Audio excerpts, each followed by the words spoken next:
1 Samuel chapter 28. We'll be in 1 Samuel. We have finished the first half of 1 Chronicles. We'll go through the outline here in just a second. So we will have some parallels between 1 Chronicles 10 today and the last chapter of the book of 1 Samuel.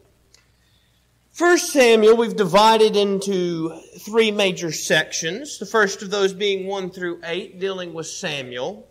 The second of those dealing with Saul, being 16 through 31. Or 9 through 15, and the 16 through 31 is dealing with David as the primary character. We do have stories about Saul in there. We'll see that today, a couple of those, but the main character in that time is going to be David.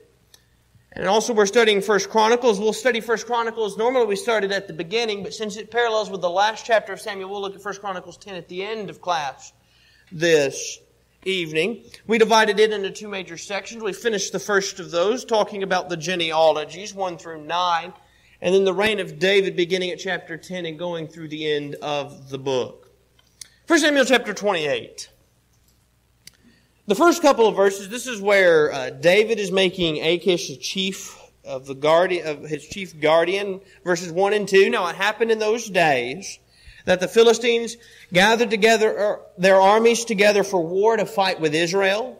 And Achish said to David, "You assuredly know that you will go out with me to battle, you and your men." So David said to Achish, "Surely you know what your servant can do." And Achish said to David, "Therefore I will make you one of my chief guardians forever." And so in the first couple of verses, David's made one of the chief guardians there for Achish in 1 and 2. But we want to focus in this chapter, and the main thrust of this chapter, really 3 through the end of it, is going to deal with Saul's visit here with this medium. Look, beginning at verse 3. Now Samuel had died. We saw that previously. Samuel had died, and all Israel had lamented for him and buried him in Ramah in his own city. And Saul had put the mediums and the spiritusts out of the land. Then the Philistines gathered together and came and encamped at Shunem. So Saul gathered all Israel together, and they encamped at Gilboa. When Saul saw the armies of the Philistines, he was afraid, and his heart trembled greatly. And when Saul inquired of the Lord did not answer him, either by dreams or by Urim or by the prophets. Let's stop right there for just a moment. After Samuel's death, they're gathered together. The armies of the Philistines are gathered together and at Shunem, and Saul sees this taking place, so he readies the armies of Israel. They're encamped and gathered together at Gilboa. But when Saul sees the size of the armies of the Philistines, it says he did what about Saul in verse 5? He's afraid, and his heart trembled greatly. So Saul, who for all the things he's done, Saul all of a sudden decides to do what? He's going to go ask God. He's inquiring of the Lord. But in verse 6, how does the Lord respond? He doesn't. There is no response. He did not answer him either by dreams or by Urim or by the prophets. See, so Saul here, all of a sudden, after all these things he's done, decides he's going to turn to God and he's going to inquire of the Lord. Because, if you think back, as we talked about Saul in his earlier life, when Saul was doing better early on in his reign, some of the stories of Saul early on, and the Lord had been with him, and you see what's happening here. You see how they were having success and Saul was prospering, and then Saul turned away from God and did not follow God's commands with two major things that were listed. What were the two things that he did? One of them he did, one of them he did not do. He doesn't kill all the Amalekites. And he offered the sacrifice that he wasn't supposed to offer. And so, but in both of those instances, he's told the kingdom's going to be taken from him. He's turned from God, and the kingdom's going to be given to David. But now, all of a sudden, Saul is fearful as he sees the armies, and he turns and tries to inquire of the Lord. In this verse, as very short as it may be, I think we learn really two major key lessons in this. Number one, and I think this is something that happens with a lot of people today, is that sometimes people try to turn to God when they need help. but they're not willing to turn to God when things are going good. So as things are going good, things are just moving on along, doesn't seem to be any problems, there are those that won't turn to God, those that will continue on thinking they must be okay, but all of a sudden some adversity arises, something happens that's not for their benefit, and what do they decide to do? It's time to turn to God. Now we're going to turn to God. You think about the book of Judges, that's really what's happening in the book of Judges. Israel turns away from God when things are going well. Then they are punished. Then they wanted to go back to God. He delivers them. Things are going well again. And they turn again. So sometimes when things are going well, people are not likely to turn to God. But now all of a sudden if some adversity arises, some problems coming, and it's time to turn to God. And that's what's taking place here. Is he's turning to God now that there's adversity. But I think another key lesson we learn here is that God does not answer Saul because of all the things he has done. Because Saul has not been a servant of God. He's not served God faithfully. He's turned away from God, and now the Lord will not hear him. And so he doesn't give him an answer. And so that tells us if we've turned away from God, then God's not going to answer us. Those are two very important lessons we can see in this text. Make sure we're not just turning when things are difficult, and make sure that when we are inquiring of God, that we don't have something separating us from God that could keep us from having our prayers heard. But in verse 7, Saul said to his servants, "Find me a woman who is a medium, that I may go to her and inquire her." What is interesting about verse 7? He's just run them all out. When you go back to verse 3, he had put the mediums and the spiritists out of the land. But here in verse 7, he wants to find one. So his servant said to him, "In fact, there is a woman who is a medium at Endor." So Saul disguised himself, verse 8, and put on other clothes. And he went, and 2 other men with him, and they came to the woman by night. And he said, "Please conduct a sensei for me, and bring up for the one I shall name to you." So he comes, asking for the seance here in verse 8, and for her to call up this one. But before he goes to her, what does he do? Disguises himself. This is the very man that's put them all out of the land. So he's going to disguise himself, and then he's going to go. And then he's going to try and inquire of this medium. Because how would it look for the king who's put them out of the land and now be going to inquire of them? That's one thing he did. What's the other thing he did to try and keep it secret? When does he go? He goes at night. So he disguises himself and he goes at night, and he goes to her. And here's what she says, verse 9. "Look, you know what Saul has done, how he has cut off the mediums and the spiritists from the land. Why then do you lay a snare for my life to cause me to die?" Look, it's a known fact what Saul has done with the mediums and with the spiritists. You're trying to set a trap for me so that I die, so that I'm put to death for this. But he promises he swears in verse 10 that as the Lord lives, no punishment shall come upon you for this thing. And the woman said, "Whom shall I bring up for you?" And he said, "Bring up Samuel for me." When the woman saw Samuel, verse 12, she cried out with a loud voice, and the woman spoke to Saul, saying, "Why have you deceived me? For you are Saul." And so here, he says, "Bring up Samuel for me." Samuel appears, and it startles the woman, and she realizes, "Hey, you've deceived me. You are Saul."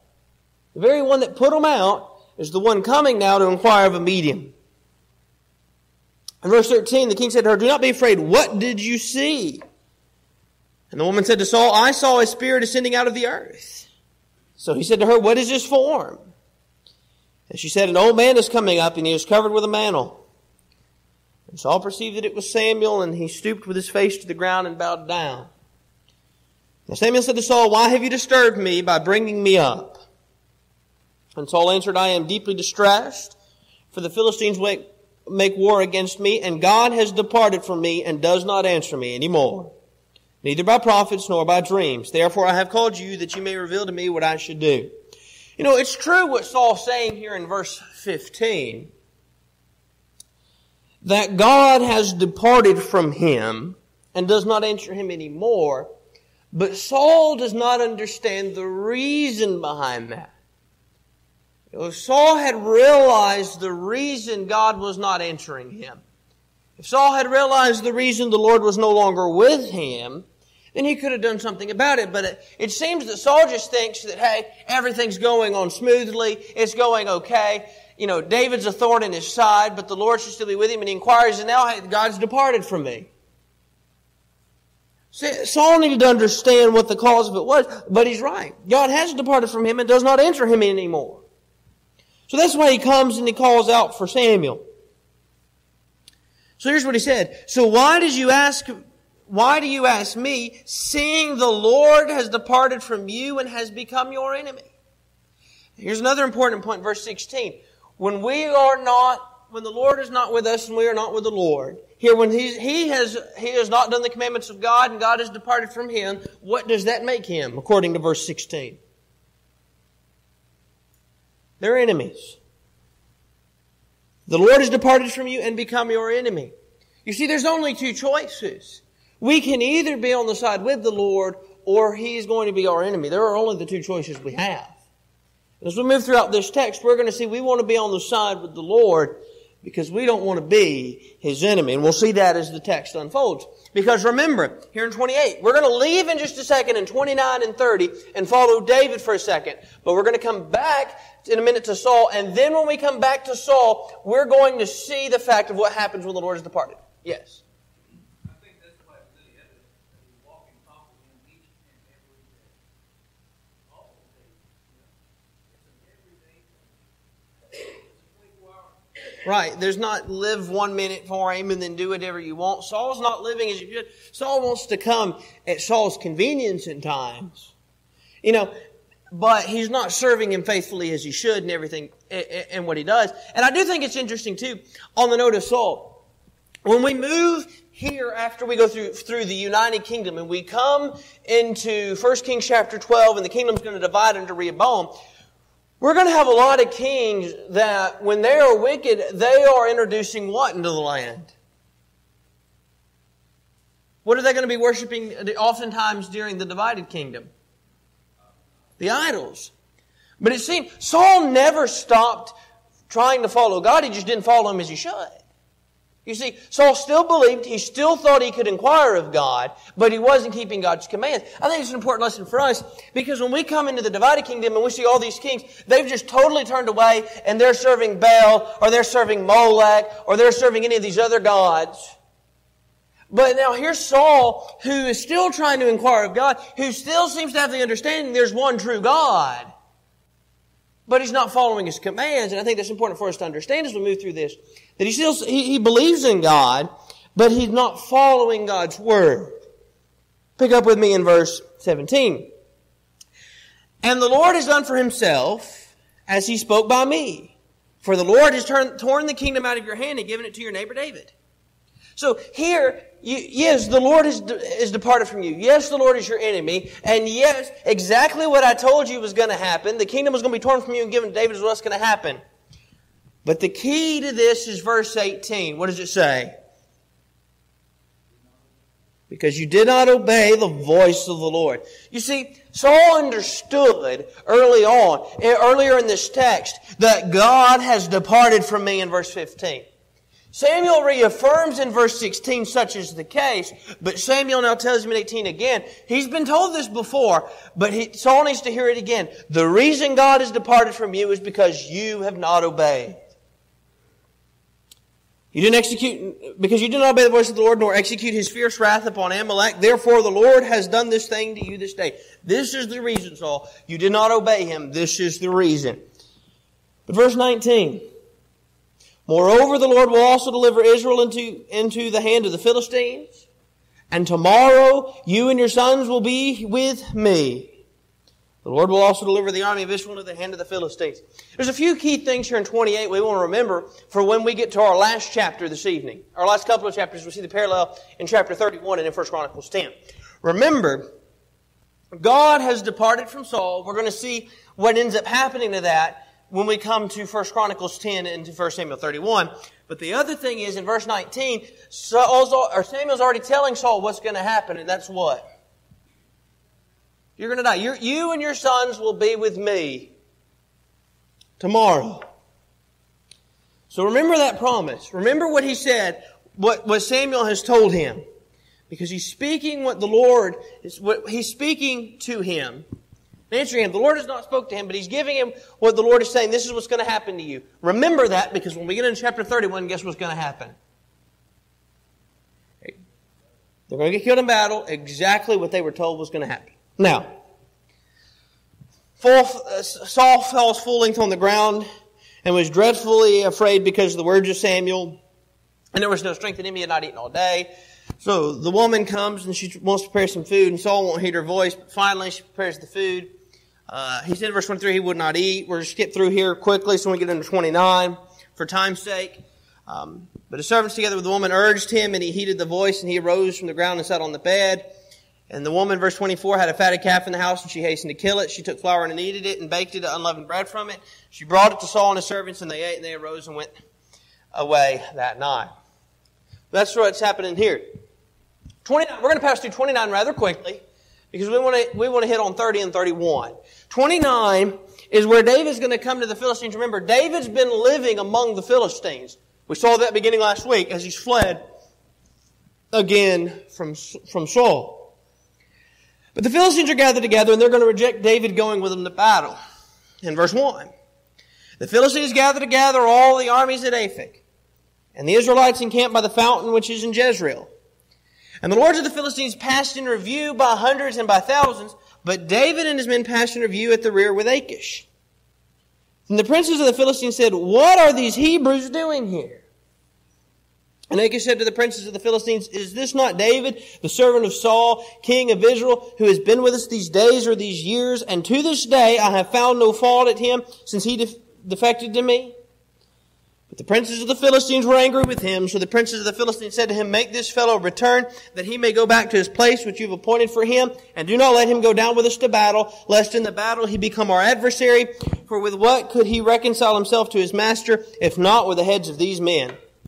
Is this not David, of whom they sang to one another and dances, saying, Saul has slain his thousands, and David his 10,000. So they're talking here, and Achish, they come and they say, "Hey, what are the Hebrews doing here? We don't want them here." Achish says, "Listen, he's been with me. It'll be fine. I find no fault in him." But they make the point, listen, this is a servant of Saul. No better way, basically, to get on the good side of his master than to cut off the Philistines' heads and take it to him. There'd be no better way to get back on Saul's side. So we don't want this Hebrew going with us, lest he turn on us and then end up defeating us basically from the inside out. So verse 6 through the end of the chapter is going to be a conversation between Achish and David. So Achish called David and said to him, "Surely as the Lord lives, you have been upright, and you're going out and you're coming in with me, and the army is good in my sight. For to this day I have found no evil in you since the day of your coming to me. Nevertheless, the Lords do not favor you.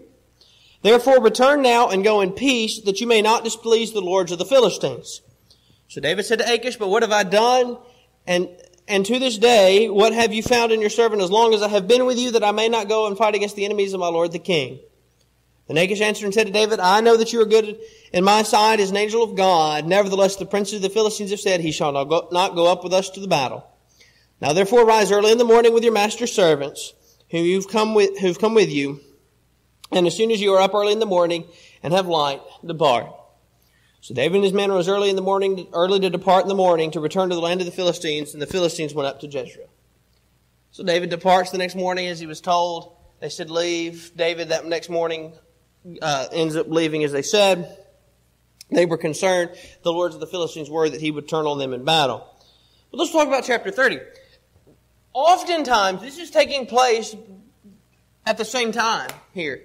As they're getting ready, as the Philistines are moving towards Jezreel to fight Israel, and this is going to be the battle where Saul is going to die, David is returning back to Ziklag, where he's been dwelling, and he's going to see that their stuff's overtaking. So these are taking place at the same time. So at this time, we always talk about the battle of the Philistines where Saul dies, but let's talk about the battle here that David's going to be in, where he's going to overcome the Amalekites. So let's talk about this battle for just a moment. David's camp has been attacked, verses 1 to 6. Now it happened when David and his men came to Ziklag on the third day. The Amalekites had invaded to the south of Ziklag, attacked Ziklag, and burned it with fire. And in taking captive the women and those who were there, from small to great, they did not kill anyone, but carried them away and went their way. So David and his men came to the city, and there it was, burned with fire, and their wives, their sons, and their daughters had been taken captive. So David and the people who were with him lifted up their voices and wept until they had no more power to weep. And David's 2 wives, Ahinoam the Jezreelites, and Abigail the widow of Nabal the Carmelite, had been taken captive. Now David was greatly distressed, for the people spoke of stoning him, because the soul of all the people was grieved, every man for his sons and his daughters. But David had strengthened himself in the Lord his God. So they come here back to Ziklag. And when they come to Ziklag, what do they find? The city's burned. Thankfully, when the Amalekites had come in and invaded Ziklag, they didn't kill anyone. They took them all captive. All the men's wives, all of their sons, and all of their daughters, they're taken captive. Including David's 2 wives. Well, how do David's men react? What do they want to do in verse 6? They want to stone him. They want to stone David in verse 6. David strengthened himself in the Lord his God. And now let's see what happens 7 to 10. Here's something that's going to happen. By the way, I think it's important to note here, between this chapter and 2 chapters earlier, when we're going to see a contrast, and then in the battle that's going to take place with David and the Amalekites, and the battle that takes place with Saul against the Philistines. What did Saul try to do in chapter 28? He tries to inquire of God. What happens? What do we see happen? No answer. Let's look what happens here with David. So David said to Abiathar the priest, Ahimelech's son, please bring the ephod here to me. And Abiathar brought the ephod to David. So David inquired of the Lord, saying, shall I pursue this troop? Shall I overtake them? So remember, Saul had 2 chapters earlier inquired of the Lord. There was no answer. David here is inquiring of the Lord. Here's the answer. Pursue, for you shall overtake them, and without fail recover all. You see here, we have a contrast when one is a servant of God, such as David is, and when one has turned away from God, such as Saul has done. We see a very stark contrast in the reaction when they both come to inquire of God. Saul gets no response. David does get a response. So David went, he and his 600 men who were with him, and came to the brook Besor, where those stayed who were left behind. But David pursued he and 400 men, for 200 stayed behind, who were so weary they could not cross the brook Besor. And so here they get ready. They've inquired of God. What's God told them is going to happen? David's question was, shall I pursue? Shall I overtake? And what did God tell him would happen? You should pursue, you will overtake. So beginning at verse 11, this is David's overtaking of the Amalekites. Then they found an Egyptian in the field and brought him to David. And they gave him bread and he ate, and they let him drink water. And they gave him a piece of cake of figs and 2 clusters of raisins. So when he had eaten, his strength came back to him, for he had eaten no bread nor drunk water for 3 days and 3 nights. Then David said, to whom do you belong and where are you from? And he said, I am a young man from Egypt, servant of an Amalekite, and my master left me behind because 3 days ago I fell sick. We made an invasion from the southern area of the Cherethites and the territory which belongs to Judah and of the southern area of Caleb, and we burned Ziklag with fire. So here they come and they find this Egyptian servant who was left behind because he was sick and he had not eaten in 3 days, or had anything to eat or drink in 3 days and 3 nights. They gave him something, his strength's coming back, and they ask him where he's from, or who do you belong and where are you from. He's telling them, and he tells them of their campaign and how they came and they burned Ziklag. So in verse 15, David says, can you take me down to this troop? So he said, swear to me by God that you will neither kill me nor deliver me into the hands of my master, and I will take you down to this troop. And when he had brought him down, there they were, spread out all over the land, eating and drinking and dancing because of all the great spoil which they had taken from the land of the Philistines and the land of Judah. Verse 17, then David attacked them from twilight until evening of the next day. Not a man of them escaped except 400 men who rode on camels and fled. So David recovered all the Amalekites had carried away, and David rescued his 2 wives. And nothing of theirs was lacking, either small or great, sons or daughters, spoil or anything which they had taken from them, David recovered all. Then David took all the flocks and the herds they had driven before those other livestock and said, "This is David's spoil." You see, again, we're going to see a stark contrast, and we're really going to take 28, and we'll see that when we come into 31 in a minute, between David and Saul again. Remember, at first we saw the contrast because Saul is disobedient, but he tries to inquire of God and he has no answer. David follows God's commands. David is obedient. He inquires of God. He has an answer. Here's the other contrast. Number 2, because David was obedient to God, God was not his enemy, but God was on his side, and so David is victorious. And then we saw that God is Saul's enemy. The Lord is his enemy now. We'll see the results of that when he's going to die, and battle has been foretold in the next chapter. But again, you see the contrast. And so what I'm learning here is we need to be faithful servants of God. We need to be obedient to all the commands of God, to follow what He tells us to do, because ultimately we too want to be victorious. You see, we talk about, we're not fighting a physical war. As pointed out in the book of 2 Corinthians chapter 10, when in 2 Corinthians 10 it makes the point about the weapons of our warfare are not carnal. We're fighting a spiritual war. We're fighting a war that ultimately, and this is the point in the book of Revelation, that with all that goes on and all the wicked around us, that ultimately who's victorious? God is victorious. And so, as complicated as the book may be, Revelation ultimately comes down to chapter 17, I think it's verse 14, that talks about these will make war with the Lamb, but the Lamb will overcome them. So you see, as we're going here through 1 Samuel, we're reading these stories, and as you just read through these texts, you see Saul disobeyed, he was defeated. David obeyed, he was victorious. But we need to understand that while we are not fighting a physical war, we need to make that application to us today. If we are disobedient of the commands of God, then God is our enemy. Remember in the book of James, friendship with the world is what? Enmity with God. And so when we're doing the things of the world and we're not living for God, we're God's enemy. It's enmity with God. But if we're on His side, we can be victorious. That's why when Paul comes to the end of his life in 2 Timothy chapter 4, that he can talk about how he had kept the faith, how he had fought the fight, and he had finished the race. Because he knew that God was on his side, that he had stayed faithful and true to God. And so we, like David, need to be obedient because we ultimately want to be victorious. Yes. Yes. Right.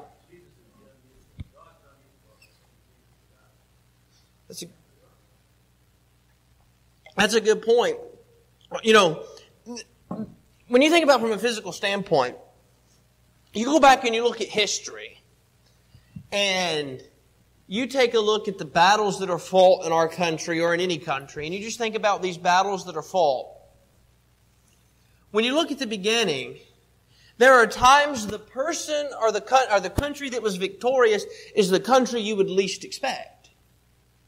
There are times the side that won is the side you would least expect. That's what happens when you look at a battle. And so you have people that are fighting on this side, and then they may be losing, and maybe they try and switch sides, and because nobody knows who's going to win. But we need to understand this, that in the battle that we're fighting, we need to understand we already know who is going to be victorious. The question is not who's going to be victorious. The question is going to be what side are we on? And so, the Lord was going to help David, but not Saul, because David was a faithful servant of God. Let's pick up in verse 21. So David came to the 200 men who had been so weary that they could not follow David, when they also had made to stay at Brook Bezor. So they went out to meet David and to meet the people who were with him. And when David came near the people, he greeted them. Then all the wicked and worthless men of those who went with David answered and said, because they did not go with us, we will not give them any of the spoil that we have recovered, except for every man's wife and children, that they may lead them away and depart. But David said, my brethren, you shall not do so. For what the Lord has given us, He has preserved us and delivered into our hand the troop that came against us. For who will heed you in this matter? But as his part is, who goes down to the battle, so shall his part be who stays by the supplies. They shall share alike. So it was from that day forward, he made it a statute and an ordinance for all Israel to this day. So here they come back, and there are those that had stayed behind, the 200 that were so weary they couldn't go on. The 400 men that went with David, there were some of these wicked and worthless men that said, we're not going to give them any of the spoil. We're going to let them have their wives and their children back, but we're going to keep all the spoil to ourselves. And so David said, first of all, in verse 23, and again, an important point, that you shall not do so with what the Lord has given to us, who has preserved us and delivered into our hand the troop that came against us. Here's another reason David was victorious and Saul was not. David understood who the battle belonged to. We just talked about that, about we know who's going to be victorious. David understood that. Remember from the story of him and Goliath? The battle is the Lord's. That's the point he made there to Goliath. He's making the point here that God has made us victorious. God is the one that delivered the Amalekites into our hands. But then look at what he said. Don't do this. Don't you take all the spoil and then not give them any. Because just as the man who stayed by the baggage and the man that went to war, they should both split the spoils. It should be between both. And so they made it a statute and an ordinance in Israel to that day. 26 through 31, he sends spoils back to the elders of Judah. Remember, in some of the areas that that the Amalekites had come in and had taken, some of it was the area of Judah. And so David came to Ziklag. He sent some of the spoils to the elders of Judah, to his friends, saying, here is a present for you from the spoil of the enemies of the Lord. And so he sends it back to them in those remaining verses. Chapter 31. Chapter 31 is the death of Saul and his sons. Verses 1 through 6. This is where Saul and his sons are going to die. The Philistines fought against Israel, and the men of Israel fled before the Philistines and fell slain at Mount Gilboa. Then the Philistines followed hard after Saul and his sons, and the Philistines killed Jonathan, Abinadab, and Malchishua, Saul's sons. The battle became fierce against Saul. The archers hit him, and he was severely wounded by the archers. And Saul said to his armor bearer, draw your sword and thrust me through with it, lest the uncircumcised men come and thrust me through and abuse me. But his armor bearer would not, for he was greatly afraid. Therefore Saul took a sword and fell on it. And when his armor bearer saw that Saul was dead, he also fell on his sword and died with him. So Saul, his 3 sons, his armor bearer, and all his men died together the same day. As you go through this is a sad story because, first of all, Saul had such a promising start to his reign, and now we see Saul's reign come to an end. And unfortunately, ends very differently from how it started. Remember, early on, as people were still questioning about Saul's effectiveness to be a leader back in chapter 11, that's when they get the message from Jabesh Gilead, and they take the yoke of oxen and they cut it up and they send out and they say, so will be done to the oxen of whoever doesn't come out to battle with Saul and Samuel back in chapter 11. And the people come with them and they rally and they go and they save Jabesh Gilead. That's going to be important. We're going to see that again here in a second. But early on, here was a man that was humble and everything else, as you read early on about him. But here, as he meets his end, he is shot in battle with an arrow. And he was afraid of what the Philistines would do to him when they saw him there wounded and unable to flee. So he asked his armor bearer to kill him. His armor bearer was afraid and refused, so Saul fell on a sword himself. So I think the saddest part of this chapter is verse 2. Verse 2, also in verse 6. Who else dies in this battle? His sons. We don't know anything about the other 2 sons, but we do know something about Jonathan. We're very familiar with Jonathan and the friendship that Jonathan had with David. And for all that can be said bad about Saul, we can say just as much good in the way of Jonathan. And it's sad because ultimately, they perish in the same battle with him. But not only does he lose his sons, look at who all dies. All his men died together that same day. We'll make application of this more later on, but we need to understand something. When we go to 1 Chronicles chapter 10, it's going to tell us again exactly why it was that Saul died that day and they lost the battle. You know what I'm learning here? Saul's death, his son's death, the people's death, his armor bearer's death were a result of the fact that God was not with them because of what? Saul's sins. You know, oftentimes people talk about that sin only affects me. It's only got an impact on me, but sin can have a much wider impact than that. And here's Saul, for this wickedness he has done and all of this, what takes place here is he dies, his armor bearer dies, his 3 sons die, and a lot of his men die that day. Because Saul had turned away from God and now God was his enemy. But you know what's sad here? We can say all we want about Saul and the kind of man he was, but what's fixing to happen, what the Philistines do to his and his son's body, is just terrible. And when the men of Israel who were on the other side of the valley and those who were on the other side of the Jordan saw the men of Israel had fled and that Saul and his sons were dead, they forsook the cities and fled, and the Philistines came and dwelt in them. So what happened the next day, when the Philistines came to strip the slain, they found Saul and his 3 sons fallen on Mount Gilboa. Here's what they do to him. Verse 9, they cut off their heads. They cut off his head and stripped off his armor and sent word throughout the land of the Philistines to proclaim it in the temple of their idols and among the people. And they put his armor in the temple of the Asheroth, and they fastened his body to the wall of Bethshan. So here's Saul. And again, whatever we can say about it, ultimately, what has David made the point of time and time again? He's what? He's God's anointed. He's the Lord's anointed. And here the Philistines see him dead, and they take his body, cut off his head, take his armor, put it in the temples of their gods, and hang his body on the wall of the city. What a terrible way for one's body to be treated. But, and I said we come back to this, the inhabitants of Jabesh Gilead heard what the Philistines had done to Saul. All the valiant men arose and traveled all night and took the body of Saul and the bodies of his sons from the wall of Bethshan, and they came to Jabesh and burned them there. Then they took their bones and buried them under the tamarisk tree at Jabesh and fasted 7 days.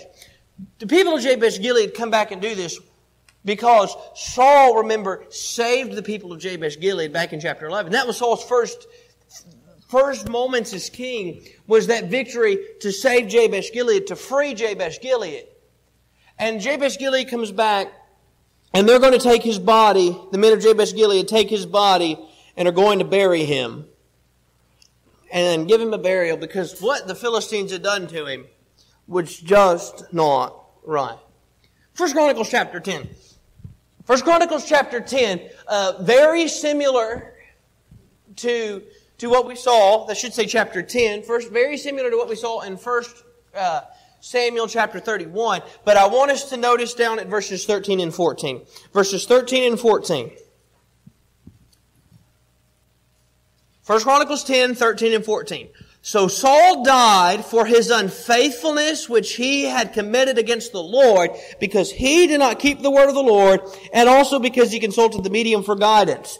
But he did not inquire of the Lord, therefore he killed him and turned his kingdom over to David the son of Jesse. Now, Saul does try at some point to inquire of God, and he doesn't get his answer. But the point is, he's turned from God, and when Saul comes rather to inquire of him, he's come to inquire a little too late. And then ultimately he goes to the medium for guidance, instead of trying again to seek from God when he does not have an answer. But I think the verse 13 is important. Saul died for his unfaithfulness. Verses 13 and 14 give us the reason for Saul's death. In our time remaining, we'll talk about some practical lessons. What are some practical lessons we see in this text?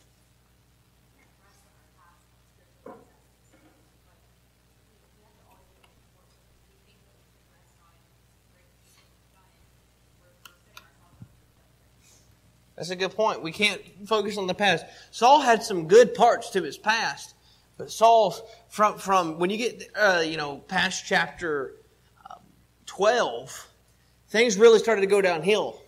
And Saul became more lifted up. And instead of keeping on the way he was going, he continued on. So he couldn't put just simply the stalk in what he had done in the past. What else do we see? Yes. I think of Isaiah 55 verse 6. It says, "Seek the Lord while he may be, call upon him while he is near." So that's a lesson for us today. It's a good point. Seek him while he may be found. Eventually, and we don't know how it is, but eventually we can no longer seek, whether that's through death or whether that's through the Lord's return. Saul tries to come back late, and Saul unfortunately learned his lesson. Saul's going to learn his lesson a little too late. Yes.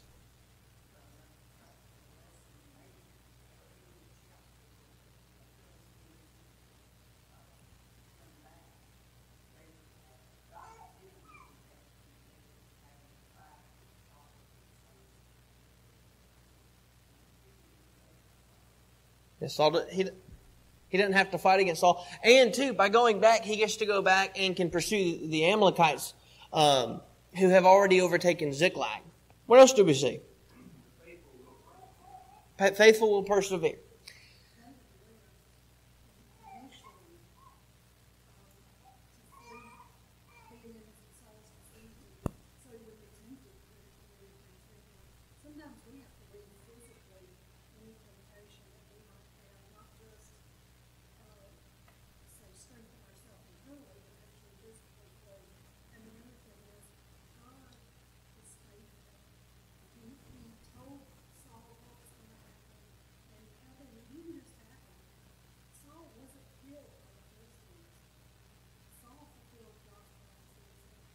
It's a good point. It ultimately comes to fulfillment, and Saul takes his own life in fear of what the Philistines will do if they get the chance to kill him. I think it's important that we understand this point. We talked about this earlier. God's not going to answer when we turn away from God. As I said earlier, there are often times that people want they may turn away from God when things are going well, and now things are difficult. Let's turn to God. But they've never really made a change. Remember, when we're studying in the book of Judges, that before Jephthah becomes the judge that's going to deliver them there, that they cry out to God and admit the fact that they were guilty of sin, but there was no real change, and they inquired, but without change. I think that's what we have to understand. If somebody's truthfully willing to change and they pray to God, for forgiveness, or they pray and try and inquire of God and acknowledge they've done wrong, that's one thing. But they were trying to inquire of God and said that they had sinned back there, but they had made no real change. Saul has admitted that he has sinned in the past. He did the same thing just last week when he talks about David, how he'd sinned against David by pursuing David, who'd been faithful servant of his and who had spared his life twice. But then he ultimately wants to turn to God in his time of need. But while he may have acknowledged that he had done some wrong, he never really changed. And because of his lack of change, he's turned from God, and God's not going to answer that. As already pointed out, God's word holds true. It was promised what would take place, and that's exactly what happened. I learned here too the importance of inquiring of God. David inquired of God for the answer. That's what we see about David. As we follow throughout David, that David will inquire of God before he will act in a lot of cases. And his inquiring of God is very important, because he's inquired of God to make sure before he goes out to battle. Remember, he did that several chapters ago. We saw, I think it was a couple of weeks ago, in chapter 23, when he went to deliver Keilah, that he inquired of God twice before he went. The importance of inquiring of God. Again, the importance of having God on our side. If we're fighting a battle but we're not on God's side, God will be victorious, but we want to be on the same side that God is. Because again, as is pointed out in Revelation, these will make war with the Lamb, but the Lamb will overcome them. But notice as well, those who reject God will be punished. One reason that sin is so prevalent is because the punishment is not always swift. And when sin happens, people don't see an immediate punishment and they think it's okay. But ultimately, Saul is killed because of his sin. It may have taken a long time, but Saul was ultimately punished. And finally, our sin can impact others. As was already mentioned, we see the death there of Saul, his sons, his armor bearer, and others with him. Our sin can impact others. And so we have to realize that when we think sin just impacts us, it has a far greater impact than we ever realized. We'll start 2 Samuel next week.